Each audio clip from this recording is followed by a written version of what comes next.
நடிகர் சுரேஷ் 80ஸ்ல முன்னணி நடிகரா இருந்தவரு. அதுக்கப்புறமா ஒரு சில திரைப்படங்கள்ல வில்லனாவும், டிவி ஷோஸ்ல ஜட்ஜாவும் வந்த நிலையில, இப்போ 15 வருஷத்துக்கு அப்புறமா யூடியூப் சேனலுக்கு இன்டர்வியூ கொடுத்திருக்காரு. அந்த இன்டர்வியூல நடிகை நதியாவோட தன்னை இணைத்து வந்த கிசுகிசுக்கள் மட்டும் இல்லாம, தன்னுடைய முதல் மனைவியை டிவோர்ஸ் செய்ததை பத்தியும் விளக்கம் கொடுத்திருக்காரு.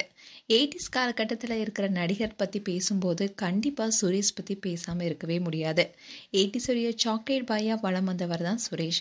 பன்னீர் புஷ்பங்கள் என்ற திரைப்படத்தின் மூலமா தான் தமிழ் சினிமாவில் அறிமுகமாகி பல படங்கள் நடித்தாரு.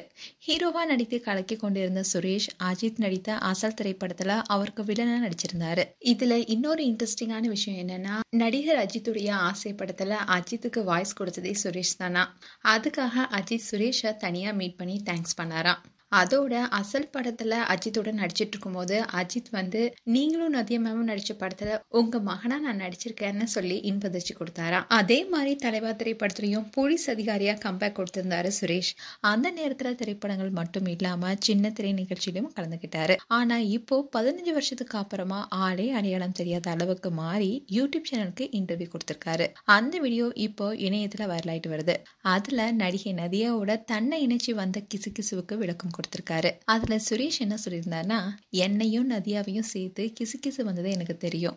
அதுக்கு முக்கியமான காரணமே நதியா ஷூட்டிங் ஸ்பாட்ல எப்பவுமே போன்ல பேசிட்டே இருப்பாங்க. அவர் காதலிச்ச விஷயம் எனக்கு தெரியும். ஆனா அது அங்கிருந்த வேற யாருக்குமே தெரியாது. நதியா காதலிச்ச நபருடைய பெயர் சுரேஷ். அவரை தான் நதியா திருமணம் செஞ்சிருக்காங்க.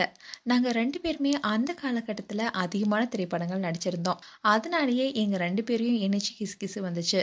ஆனா அது எல்லாத்தையும் நாங்க கண்டுக்கவே இல்லை. சொல்ல போனா நதியா எனக்கு ஒரு தம்பி மாதிரி தான். தங்கச்சியை மட்டும் சொல்லவே மாட்டேன். நான் குட் மார்னிங் சொன்னா கூட அவங்களுடைய குட் மார்னிங் வித்தியாசமா இருக்கும். எப்பவுமே திமிரா தான் பேசுவாங்க. கொஞ்சம் சாஃப்டா பேசினா என்னன்னு நான் கேட்பேன். சினிமாவில் காட்டுற மாதிரி நதியா கிடையாது. சினிமாவில் தான் அமைதியா இருப்பாங்க. ஆனா ஷூட்டிங் ஸ்பாட்ல என்கிட்ட ரொம்ப திமிரா பேசுவாங்க. எப்பவுமே கணீர் என்ற குரல்ல தான் பேசுவாங்க. ஆனா லைஃப்ல எப்படியெல்லாம் இருக்கணும்னு பர்ஃபெக்டா பிளான் பண்ணி வச்சிருக்காங்க. இப்போ நாங்க எல்லாருமே 80ஸ் நடிகர்களுடைய குரூப்ல இருக்கோம். அடிக்கடி பேசிப்போன்னு சொல்லியிருந்தாரு. மேலும் அவர் இப்போ இருக்கிற லுக்கை பார்த்தீங்கன்னா ரொம்ப மெலிஞ்சிருக்காரு. அதுக்கு காரணம் டயட்னு சொல்லியிருக்காரு. ஏன்னா அவர் நல்லா சாப்பிடுவாராம்.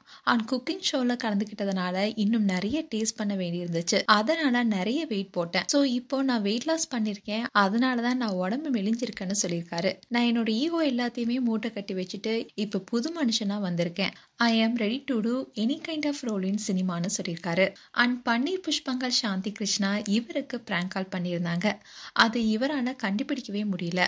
அப்புறம் அவங்களே சொன்னாங்க நான் தான் சாந்தி கிருஷ்ணான்னு. அதுக்கப்புறமா சுரேஷ் ஷாக் ஆயிட்டாரு. ஏன்னா 81ல பேசினதுக்கு அப்புறமா 2 பேரும் இப்பதான் பேசிக்கிறாங்களாம். மேலும் சுரேஷ் அவங்க கிட்ட பேசும்போது, உங்க கூட நடிக்கும் போது உங்க மேல எனக்கு க்ரஷ் இருந்துச்சு. பட் நான் அதை சொல்லவே இல்லை. இப்போ எனக்கு தைரியம் வந்திருக்கு. அதான் இப்ப சொல்றேன்னு சொன்னாரு. மேலும் தன்னுடைய கடந்த கால வாழ்க்கையை பத்தியும் அவர் ஷேர் பண்ணியிருக்காரு. அதாவது முதல் மனைவியை அனிதாவை அவர் டிவோர்ஸ் பண்ணிட்டாருனோ, அவங்களுக்கு ஜான் என்ற நபருடன் செகண்ட் மேரேஜ் ஆயிடுச்சுன்னு சொன்னாரு. அவங்களுக்கு என்னோட சினிமா லைஃப் பிடிக்கல. ஸோ அவங்க ஃபாரின்ல போய் படிக்கணும்னு சொன்னாங்க. ஸோ டிவோர்ஸ் பண்ணிட்டாங்க. பட் அவங்க இந்தியா வந்தா என் வீட்டில் தான் தங்குவாங்க. நான் அங்கே போனால் அவங்க வீட்டில் தான் தங்குவேன். இப்போ நாங்கள் 2 பேருமே நல்ல ஃப்ரெண்ட்ஸாக இருக்கோம்னு சொல்லி முடிச்சாரு. இப்படி பல விஷயங்களை வெளிப்படையாக பேசியிருந்தாரு சுரேஷ். மேலும் நடிகர் சுரேஷ் குறித்து உங்களுடைய கருத்துக்களை கமெண்ட் செக்ஷனில் சொல்லுங்கள். இது போன்ற வீடியோஸை பார்க்க நியூஸ் தமிழ் கிளிட்ஸ் சேனலை சப்ஸ்கிரைப் பண்ணுங்கள். மறக்காமல் நோட்டிஃபிகேஷன் பட்டனை கிளிக் பண்ணுங்கள்.